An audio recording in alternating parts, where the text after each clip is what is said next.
Podcasteuse, le quotidien du génie de leur vie.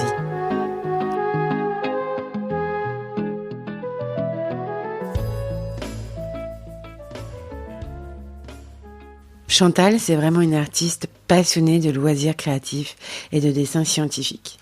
On reconnaît ses compositions par son souci de la précision et son amour du détail. De l'art postal à la gravure sur gomme, l'hippocampe créative, comme elle se fait appeler, nous emmène dans son univers, formant un ensemble où tous les maillons de sa vie trouvent leur place.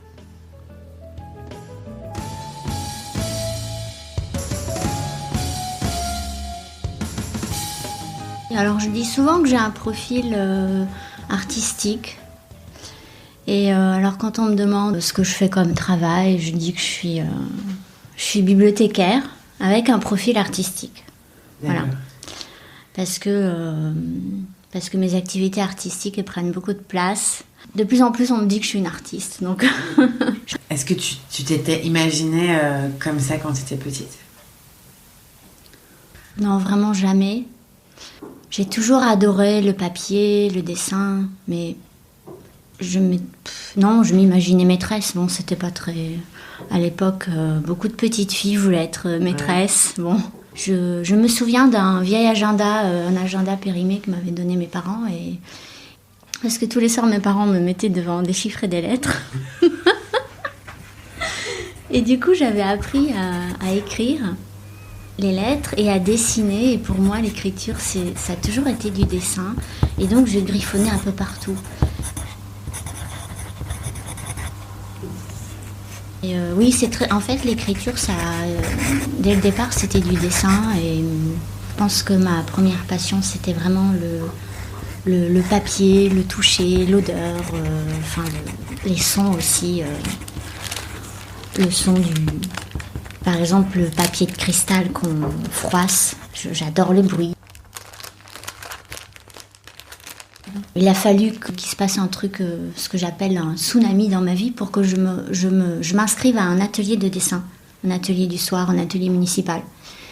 Et à partir de là, j'ai redécouvert le dessin et du coup, forcément, j'ai redécouvert aussi les types de papier adaptés pour l'aquarelle, etc. Et comme je travaillais aussi dans la bibliothèque, j'avais quand même aussi toujours ce goût de... Quand j'ouvre le livre, je touche toujours les pages, je sens l'odeur du livre. Ouais, je crois que j'ai pris conscience petit à petit que vraiment j'adorais le papier et du coup, c'était pas un hasard non plus que je sois en bibliothèque. Tu m'avais dit que tu avais fait des cours de dessin anatomique. Alors, c'est des cours de dessin scientifique. Ça s'appelle comme ça, dessin scientifique, au Muséum d'histoire naturelle. Parce que avant de faire ces cours-là, j'étais inscrite à l'atelier municipal où j'essayais un peu, on nous faisait toucher un peu toutes les techniques. Enfin, on me disait tout le temps, le prof, mais aussi les autres me disaient tout le temps « Ah, t'as vraiment un style, c'est très fin, très scolaire, on dirait une gravure de dictionnaire. » Et le prof m'avait dit c'est trop appliqué, tu devrais un peu, ça manque de spontanéité, tu devrais te lâcher un peu. Bon, ok, sauf que quand j'essayais de me lâcher, comme il disait, j'aimais pas ce que je faisais. Et un jour, je découvre qu'il y a ce cours de dessin scientifique au Muséum d'histoire naturelle. Je trouve exactement ce qu'il me faut, c'est-à-dire un dessin technique où on doit être hyper précis, c'est-à-dire qu'on doit dessiner exactement ce qu'on a sous les yeux. Alors ça va être des animaux naturalisés. Donc en fait, on dessine des animaux qui sont dans les réserves du muséum. Ça va être des oiseaux, des mammifères, des insectes, des coquillages. Et on doit représenter exactement ce qu'on voit dans les proportions, dans les couleurs. C'est artistique, mais on n'invente rien en fait. Et là, je suis dans l'hyper-précision, l'hyper-détail. Et là, je suis vraiment à ma place, quoi. Là, c'est ce qu'on me demande. On nous apprend à dessiner des planches avec différentes vues de l'animal. Parce qu'en fait, le dessin scientifique, son but, c'est qu'on puisse identifier l'espèce et aussi comprendre... J'allais dire comment elle fonctionne. Par exemple, quand on dessine l'aile d'un oiseau, on doit être capable de représenter les différentes strates de plumes et voilà. Et vraiment ça, c'est devenu vraiment mon style de dessin préféré. Après, parce que le dessin scientifique est naturaliste, c'est-à-dire des fleurs, des oiseaux, des papillons, des coquillages. C'est vraiment ce que je préfère maintenant et j'ai plus envie de faire autre chose en vrai. Un jour, j'ai essayé toute seule la linogravure. Ça me plaît pas du tout parce que je trouve que la matière est dure, difficile à graver. Je me blesse les doigts. J'ai pas le bon matériel au début. Donc j'ai du matériel de premier prix qui est pas bon. Je me décourage. Et là, je vois une artiste qui fait de la gravure sur gomme. Et là, je découvre que la gomme à graver, c'est une matière beaucoup plus épaisse. Et comment tu fais? Tu dessines sur la gomme? Alors, on peut dessiner directement sur la gomme, quand on a le niveau un peu pas débutant, quoi. Sachant qu'après, si tu dessines directement sur la gomme, en fait, quand tu vas imprimer à l'envers. Et du coup, il faut pas te tromper. Mais quand il y a un sens pour le dessin ou quand c'est de l'écriture, tu vois, là par exemple, là j'ai gravé le mot mandragore. Si je le grave à l'endroit directement sur la gomme, quand je vais l'imprimer, il va être à l'envers. Et ça, c'est une erreur que j'ai faite quand je débutais. Donc non, normalement, je dessine d'abord mon motif sur du papier calque directement. Ensuite, je reporte le dessin sur la gomme et je pourrais te montrer. Et ensuite, je grave le dessin que j'ai reporté. Et après, j'encre et j'imprime. D'accord, donc tu creuses en fait. Oui, en fait, graver, c'est creuser. Ouais. Oui, on peut dire ça. Ouais. Donc ça, c'est ma gomme préférée. C'est une gomme japonaise, en fait. Tu vois, donc en surface, c'est vert. Du coup, ça te permet de voir, quand elles sont de deux couleurs, ça te permet de voir où tu en es dans ta gravure. Et donc, je vais reporter le dessin dessus. On va dire que j'ai envie de graver une petite fleur. Donc, j'ai reporté mon dessin. Et alors, ça, c'est mes outils. C'est les gouges. C'est des outils qui sont utilisés aussi par les sculpteurs sur bois. Mais voilà, donc après, je grave comme ça, en fait. Donc là, je grave autour du trait que j'ai tracé, mais je peux aussi décider de ça dépend un peu de ce que tu veux faire. Je peux aussi graver directement sur le trait. Là, ça marche plutôt bien avec cette gomme. Elle est plutôt bien souple, je trouve. Et après, une fois que j'ai terminé mon travail de gravure, donc tu vois ici, c'est tous mes tampons de botanique. Comme j'ai un dessin hyper fin et très détaillé, au début, je me lançais dans des motifs de gravure beaucoup trop compliqués et après, je râlais parce qu'en fait, tu perds de la finesse à la gravure, en fait. Et les lettres, c'est un peu ma bête noire. Enfin, c'est un peu exagéré, bête noire, mais je trouve que c'est vraiment très, très difficile. Alors que j'ai toujours un dessin super nickel. Mais après, à la gravure, il suffit même pas une seconde d'inattention ou des fois t'as presque fini et t'as envie de finir et là tu vas un peu plus vite et c'est là que tu vas riper qu'il y a un bout qui va partir. Mais moi ce qui m'impressionne vraiment là c'est que tu fais pas ça sous loupe quoi.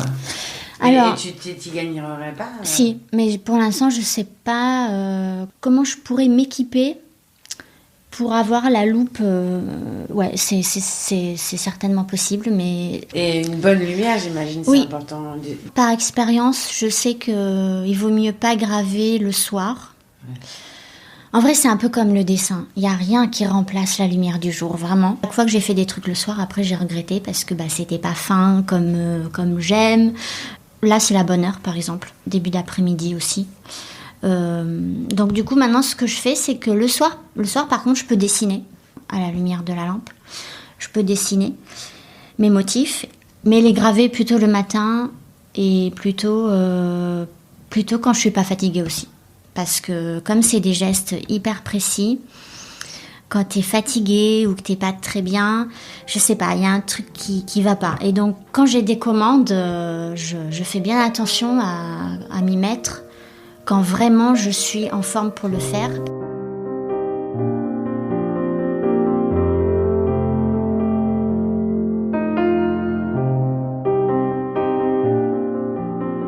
Et dans quel état de concentration tu es quand tu fais ça? Est-ce que tu écoutes de la musique, tu écoutes des podcasts, ou est-ce que tu es complètement plongé dans ton dessin, il n'y a rien qui existe, si tu as des problèmes, tu les oublies Oui, alors un peu tout ça. Ça dépend des moments. Alors j'aime beaucoup écouter de la musique, beaucoup de musique classique. Parce que comme j'ai besoin de me concentrer, si c'est une musique qui bouge trop... Mais je peux aussi écouter des émissions de radio. Normalement, dans ma tête, je suis à ce que je fais. Par exemple, tu vois, je fais aussi ce que j'appelle, ça s'appelle comme ça, de l'art postal. C'est-à-dire que je fais des échanges créatifs avec mes amis virtuels ou réels d'Instagram. On fait des échanges et pour ça, je prépare des belles enveloppes. Je fabrique les faux timbres moi-même, tout ça. Bien, là, je suis très bien à ce que je fais parce que je cherche dans mon matériel. Enfin, mais il y a des fois quand je grave, mes préoccupations de boulot ou autres reviennent en tête et ça, j'aime pas. J'essaye vraiment de les chasser. La création, c'est justement le moment où se reconnecter à soi-même et pas penser à tout ce qui nous préoccupe. Tu saurais me dire en moyenne combien d'heures par semaine tu fais ça? Il y a des périodes complètement creuses où j'ai plein de projets dans ma tête, mais je sais pas. Et des périodes où je vais créer jusqu'à épuisement. Mais pour te donner une ordre d'idée, par exemple, les ex-libris, c'est minimum 4 heures déjà pour le dessin. Parce que je suis plus rapide maintenant pour la gravure et même pour les lettres que je trouve toujours très difficiles. Cet ex-libris, j'ai dû mettre 1h30 pour la gravure, mais beaucoup de temps pour le dessin. Donc, est-ce que tu peux expliquer ce que c'est un ex-libris? Ah oui, alors l'ex-libris, c'est soit un tampon, soit une étiquette qu'on va coller dans un livre pour montrer l'appartenance du livre. Donc là, sur celui-ci, il y a le mot ex-libris, mais c'est pas obligatoire, et les initiales de la personne. Ça peut être aussi le prénom, le nom en entier. Pour l'instant, j'arrive pas encore à graver le nom, prénom en entier. Là, ça se présente comme un tampon, en fait. Globalement, combien ça coûte tout ça? Mettons juste, si on parle pour ces gravures, ces tampons, par exemple. En fait, le gros investissement, ça a été les gouges. À l'époque, c'était 15 € la gouge. Donc, j'en ai 4. Et j'ai les 4 nécessaires. 15 € la gouge, ça c'était un investissement de départ. La gomme, la gomme coûte cher. Voilà, les encres aussi, elles coûtent, je sais plus, 6 ou 7 €. Voilà. Mais ces encres-là, tu vois, ça fait 2 ans ou plus que je les ai. Elles sèchent pas, elles sont toujours... j'en prends soin aussi, évidemment, voilà. C'est quoi cette histoire d'hippocampe? Parce que je le vois là, donc on est dans ton salon. Oui, alors, il y en a un peu partout. Il y en a un là, en bois. En fait, à un moment donné, j'ai décidé que c'était un petit peu mon animal fétiche, en fait. J'ai eu une révélation pour les hippocampes. Bon, évidemment, comme tout le monde, j'avais déjà vu des hippocampes dans des aquariums. C'était lors d'un stage de dessin scientifique à Concarneau, au marinarium. Le marinarium de Concarneau dépend du Muséum d'histoire naturelle. Et donc le stage d'été. Et donc là, on dessine pendant une semaine, on dessine des poissons qu'on met dans des bacs, dans de la glace, bien sûr, pour les conserver pendant une semaine. Et là, on travaille avec un ichtyologue, donc un spécialiste des poissons qui vient nous apprendre déjà qui nous donne un petit cours d'anatomie. Et un jour, en fait, l'après-midi, je faisais une pause dessin et là, je descends aux aquariums.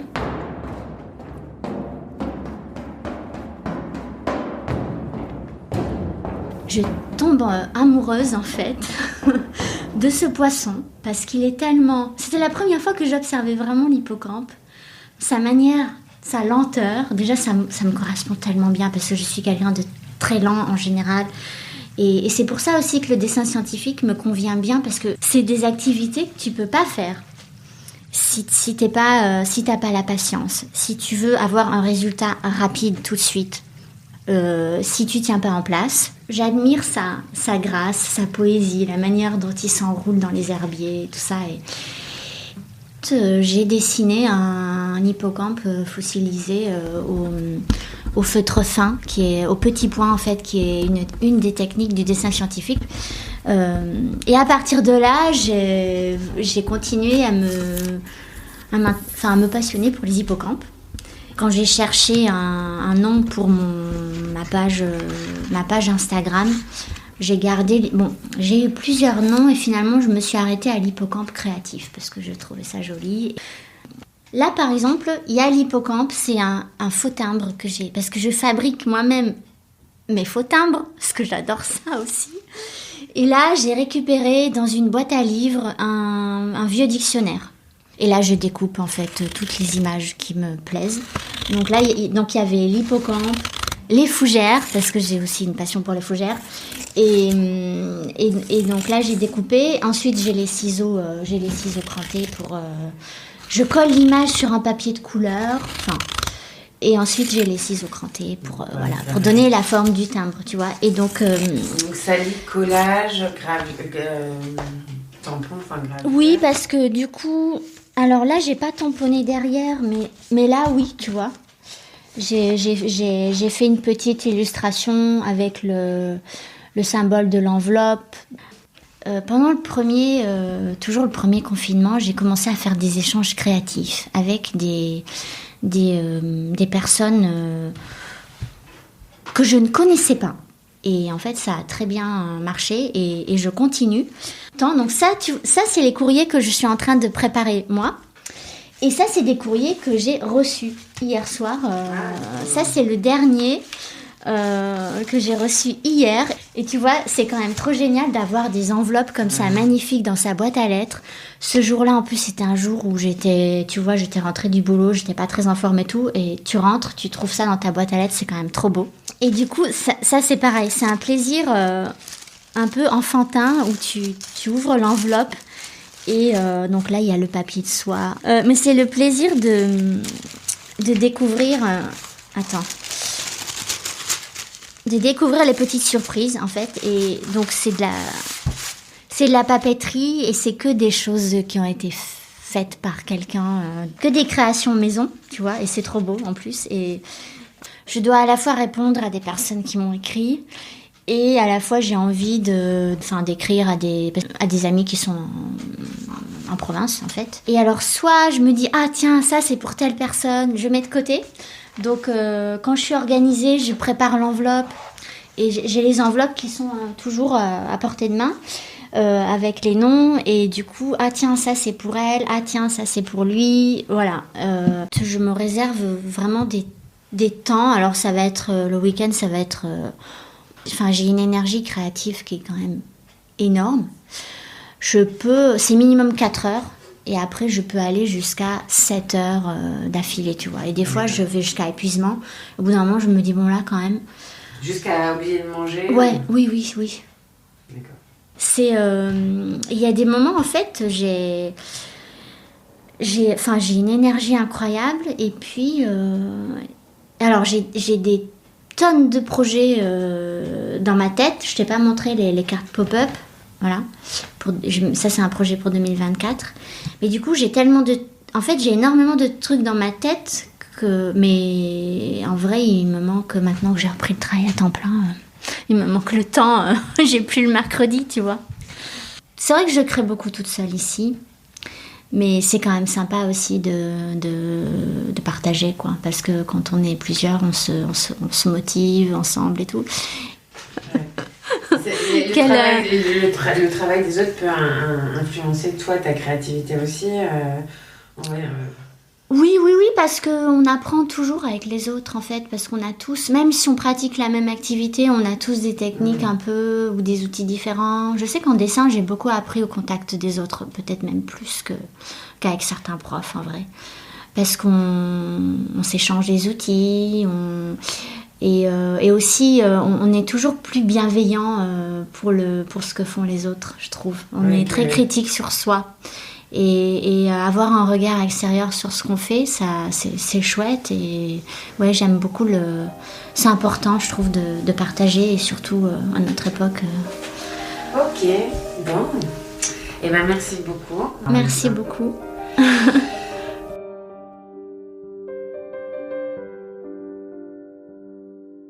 Je vous invite à vous abonner au compte Instagram l'Hippocampe Créatif. Et nous, on se retrouve le mois prochain pour un nouvel épisode.